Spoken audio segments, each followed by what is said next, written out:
Hello, sir. Hello. Kumusta na po? Ayos lang, ayos lang. Balita ko, user kayo ng MX3. Oo, actually, matagal na kaming uminom nito kahit sa Dubai pa kami, sa Middle East. Kumusta, sir, yung pagiging engineer mo rito sa Glasgow? Minsan challenging kasi puro Scottish ang mga nandito, tapos minsan pupunta kami kung saan-saan. So, minsan may struggle pero na ano naman, kasi Pilipino naman. So, Mas magaling ang Pinoy. Oo, syempre Pilipino. Yeah. So, how long have you been using the brand? In Dubai, almost every day, ginagamit ko siya. Ang nangyari is, nung napunta kami dito sa Scotland, wala na ako masyado mabilhan. Kaya nung nakita ko siya ngayon, pumunta ako para kumuha ulit na miss ko. Bakit MX3 capsule, sir? Andito ka na sa Glasgow ngayon and still, yan pa rin ang choice mo na brand supplement. Naramdaman ko na parang kiniklex yung yung body ko. Sabi ko, I'm not that old but I'm aging as well. So, yeah. So para sa akin siguro, mas mainam yung tulungan ko yung health ko para mas maging healthy pa ako. MX3, dito ako believe.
Lindsay. Good morning, Panga. Good morning. Baby Toby. Baby Toby. Good morning, Panga. Good morning.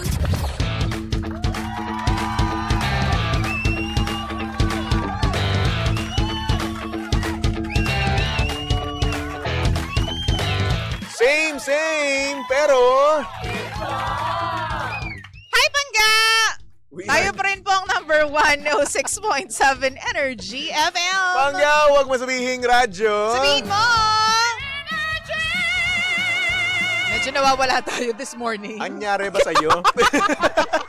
Medyo nawawala tayo this morning. Siguro nadala ka sa ating mga throwback Thursday na songs, no? DJ Lindsay? Ewan ko ba, bakit bigla akong naganon? Bigla akong na-blank. Wait, it happens Space out. kaya? Oo, totoo naman. It happens kaya? Oo, kadalasan niya sa akin nangyayari yun eh. Nabablanko ka. Oo, talaga nga gusto mo na lang matulog. Kasi nga, malapit na yung weekends ngayon. Grabe naman. Yun ang naisip mo. Buti na lang may taga-salo tayo. Buti na lang napakagwapo ng partner ko. Iyan ang sinasabi ko sa'yo. Napaka-macho pa. Dagdag mo pa, please. Napaka-macho pa. Ayan. Ano pa? Malamachete. Wag ka nga, okay na yun. Mala-Adonis. Abusado. Siyempre, dapat. Ito naman eh, minsan na nga lang. So, ito na lang, batiin na lang natin to. Happy birthday! Happy birthday! Happy birthday to Miss Lay Alikiza Cagas from Mampasita. Mampasits, we miss you. Thank you very much. Mampasita, kamusta na po kayo? Si Mampasita. Oo. Kamusta naman ang mga... Anong ginagawa mo dyan ngayon, Mampasita? Nagzuzumba-zumba ka na rin ba dyan? Yan, o di naman kaya nagdadama. Dama! Grabe Wala lang, naman. gusto ko lang. Maiba naman. Magulat kasi Ma'am Pasita nakatambay na rin sa Oo, kanto. diba, no? Ganyan. Oo. Nakikipagbarikan. Alam mo yung barik Anong na barik? term? Nakikipag-inuman. Yung pala Sa yung Batangas kasi barik eh. Oo, baka naman meron silang iispatan doon sa kanilang kanto. Sabi, lika nga dito, potosan kita. Siga pala si Ma'am Pasita. Oo. Hi Ma'am Pasita, we miss you and Hello mag-ingat po. ka palagi. And happy birthday ulit. Batiin na si Miss Lay Alikiza Cagas. Gandang umaga po sa inyo. Yan, happy birthday po sa inyo. Sa mga nag-anniversary ngayon, happy anniversary, happy mansary din po sa inyo. Yan, ay, ang dami namang celebration. Oo, sa mga wala namang ka-celebrate ngayon, ka-mansary at anniversary, di nga nga. Ngangi. Alam nyo, ito na lang ang gawin natin, no? Oo, ito kasi, meron kasi akong nabalitaan, DJ Lindsay. Ano yun? Meron na kasi nga, since nung nakaraan nga, di ba, nag-commute daw yung ibang official ng DOTR. Ay, syempre, kinembot natin yan ng malala, di ba? Syempre, ang mga tao sa social media, may mga hinanaing o hindi naman kaya may mga side comments. Nag-react? Nag-react, Ang syempre. netizen, syempre. Pero syempre, tayo mga commuter, di ba, ramdam na ramdam natin yan. Ay, ako lang pala. Di ba? May sasakyan ka nga pala. Hoy, ano ka, nata-traffic din kami syempre. At saka na-experience ko kaya yan. Kaya nga, di ba? Kaya nga kumakayat tayo ng malala. Oo. Eto nga, meron ako ditong nakita, no, na isang comment na talaga nga namang, may point, good point, di ba? Ano yun? Ang sabi kasi dito, no, they ride public transportation when traveling to Europe and Japan. Why not here? In Tagalog, Doon sa Europe tsaka sa Japan, tinatry nila yung public transportation. sumasakay sila sa Sumasakay pampublikong sila, sasakyan oo. sa ibang bansa. Ini-experience nila. Oo. Bakit daw dito hindi daw nila ginagawa? Diba? Ay, nako, good point nga naman talaga, di ba? Totoo yan. Kasi syempre kapag ikaw nagta-travel sa ibang bansa, gusto mo ma-experience lahat-lahat eh. Yes. Transportation, Oo. pagkain, Oo. di ba? Bakit nga naman talaga dito hindi daw? Hindi nyo matry. Di ba excited pa tayo matry yung iba? Oo. Mga double bus na yan. Tama. Yung mga may taas floor, may second floor na Oo, bus. di Di ba, ba sa ibang social? bansa? Oo, ganun yan. Diba? Talagang tuwang-tuwa pa talaga tayo, no, kapag na-experience natin yung mga public transportation nila. Oo. Which is para sa akin, no, napakaayos ang public transportation nila. Oo. Ngayon, eto, na-experience nila yung transportation dito sa Pilipinas Oo. at nagkaroon din nga ng, alam mo na, Nag-react din sila, nag-react din syempre. sila. Oo. At eto pa nga, Anong sabi? yung acting secretary, Giovanni Lopez, no, Oo. nag-ano nga siya, nag-bus nga daw siya. Okay. Tapos ang sabi niya, isang parusa, napakahirap, nakakapagod, at saka ang tingin ko parang nasa digmaan kami, parang gera. Ilang beses pa lang siya nag-commute niyan. Oo.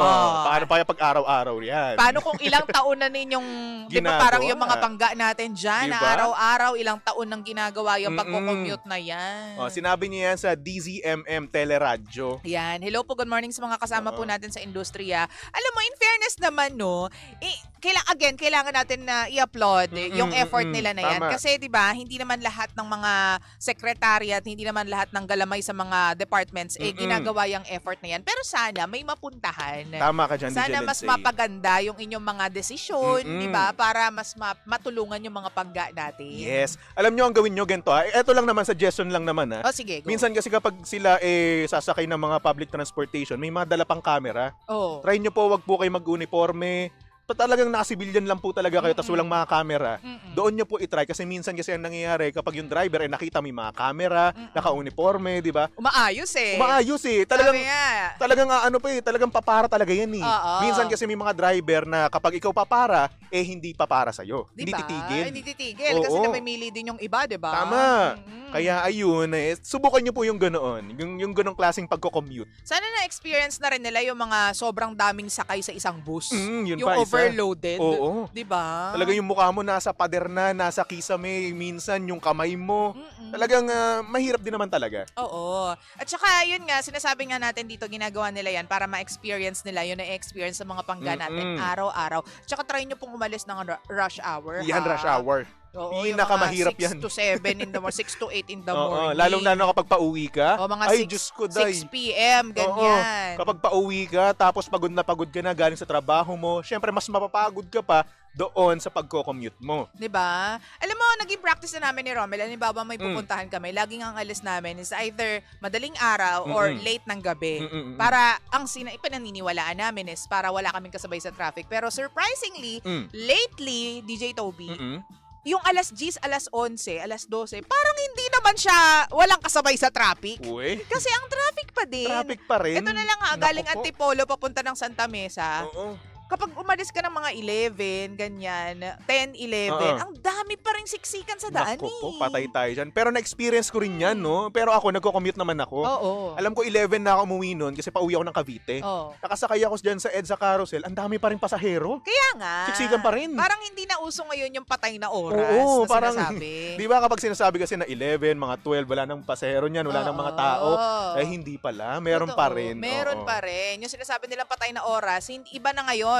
Patay na oras-oras.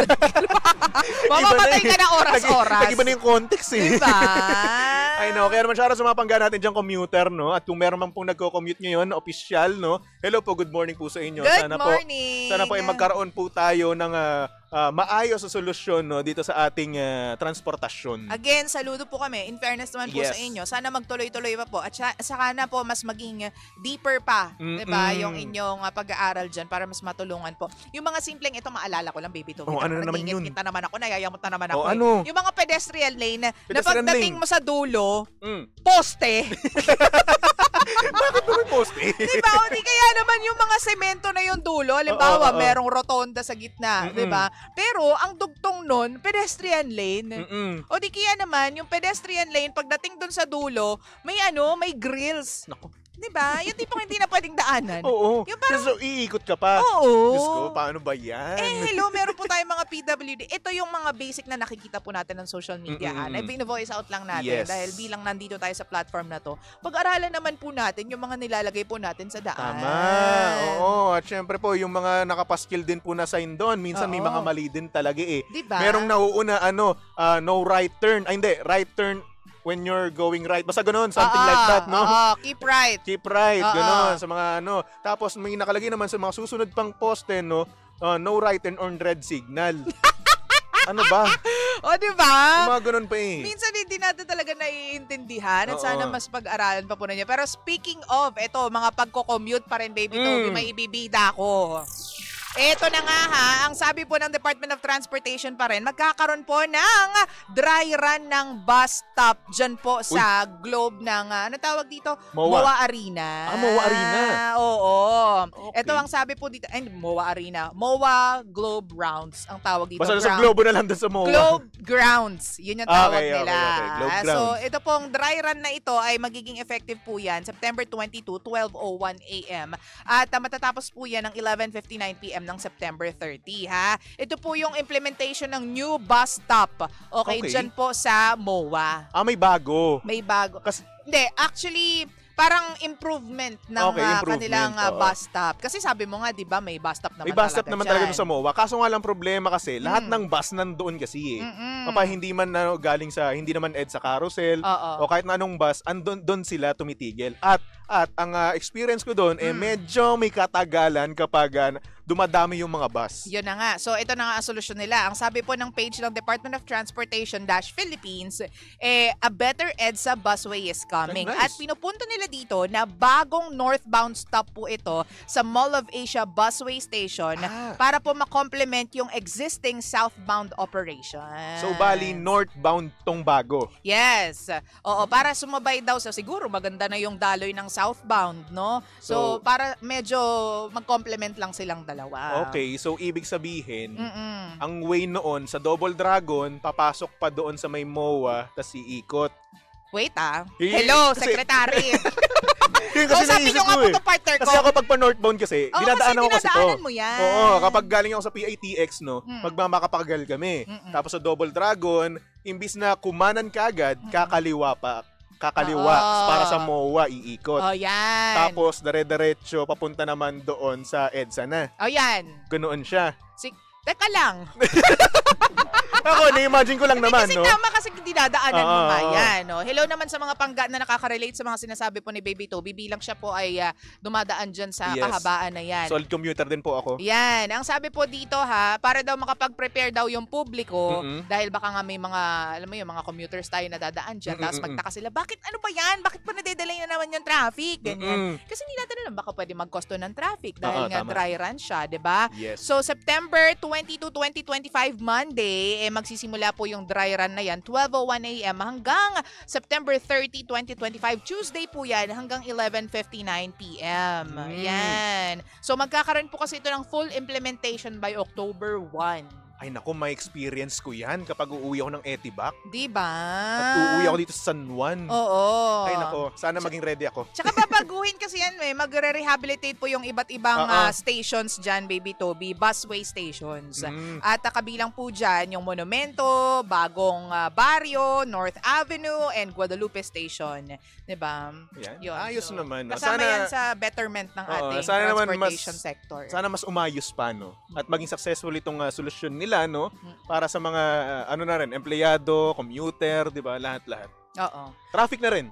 At saka makikita mo kasi kung successful ang isang bansa sa kanilang traffic system. Actually, tama sa ka pamamagitan ng kanilang traffic system. Pero syempre, kapag tayo ay kapag tayo ay nagko-commute at minsan wala tayong magawa din sa bus, no? Alam niyo ito naman, balitang entertainment naman, DJ Lindsay. Ito yung mga pinapanood nila, pinapakinggan nila habang nabibisi sila sa bus, sa mga sasakyan nila. Tama ka dyan. Anong At balita? ito na nga, galing to sa Disney Plus Facebook page. Batang-bata. Oo naman. Hello naman sa mga Disney babies dyan, no? Eto na nga, kabataan natin to. This is real. Oo, totoo to. This is not a drill, no? Ito po, magkakaroon na po ngayon ng Camp Rock 3. Sa mga hindi nakaka-relate. Sa mga hindi po alam, no? Movie po to ng Jonas Brothers plus si Demi Lovato. Yan. Dito nakilala si Demi Lovato. But, no? This time, wala si Demi Lovato sa movie. O kaya pala may nagtanong, where's Demi? Tama ka dyan. Nasaan Pero si ang Demi balita ko, Lovato? no? Executive producer daw siya. Behind the camera na siya. Ang taray. Siguro magkakaroon siya ng konting cameo, no? I'm not sure. Pero on the works na daw itong Camp Rock 3. In fairness naman, yung mga nabuhay po sa Disney, mga Disney na mga Tama pangga ka natin dyan. dyan. Medyo mataas yung Disney dahil lang pinapanood namin nung unang panahon talaga, Gawin Bulilits. Going muli. Yung mga ganyan. Oo. Pero yun na nga, no? Tsaka ang TV. Ganyan. Tama. Kapanahunan mo yan. Anong oras na? Ang TV. Ang TV na. Alas Yan. 4 na ang TV ng ganyan. Yun kasi pinapanood namin. Kapanahunan mo yan. Ang yaman mo naman kasi. Siyempre, cable. Ang yaman mo naman eh. Oo. Pero yun na nga, Camp Rock 3, no? This coming, I don't know. Siguro coming soon. At alam mo ba, eto rin, no? Anong sabi? Naging rin kasi siya, nag-viral din kasi siya, no? Noong nagko-concert ang Jonas Brothers at sumama doon si Demi Lovato. Kinanta nila yung This Is Me. This is real. Yan nga yun kasi. Yan. This is me. At syempre, nag-duet sila doon ni Joe Jonas. Yan. O, kaya naman ngayon, nabuhay, nag-trending, nagkaroon ng third installment. Ayan. At saka syempre, yun nga, nasa likod na niyan, yung mga dating artista, ngayon sila na yung gumagalaw sa likod ng camera. Tama ka dyan. True. Paano naman yung High School Musical 4? Meron na ba? Wala pa. Wala pa naman eh. Grabe ka naman eh. Hinihintay ko lang kasi syempre si director namin, 'di ba? Ako si Zac Efron kasi kamukha ko 'yun eh. Ang oras natin sa buong kapuluan, mga pangga, 8:43 na po ng nagmamagandang umaga. Naging seryoso. Nabuisit ka na ba? Nakakaloka. Ay, nako. Hello muna sa mga pangga natin. Arch, my friend. Good Hello! morning. Kamusta po kayo? Kamusta ang buhay-buhay dyan? Hello din kay Lorna Catillo, kay Glenda, hello. Kay Sir Rain Sayer, hello naman sa iyo dyan. Kamusta naman kay Elizabeth Corpus, Tsaka hello. kay Leia Bautista. Good hello. morning naman po sa inyong lahat. Anyway, since pag-usapan na nga natin, no, ang Jonas Brothers, Ang no? taray, Oh, eto na. For our next song, here's a song from Jonas Brothers titled Love Bug. Uy! Dito lang yan sa estasyong Same, pero... Pangga, we are number 1. 6.7 Energy FM. Pangga, huwag mo sabihing radyo. Sabihin mo,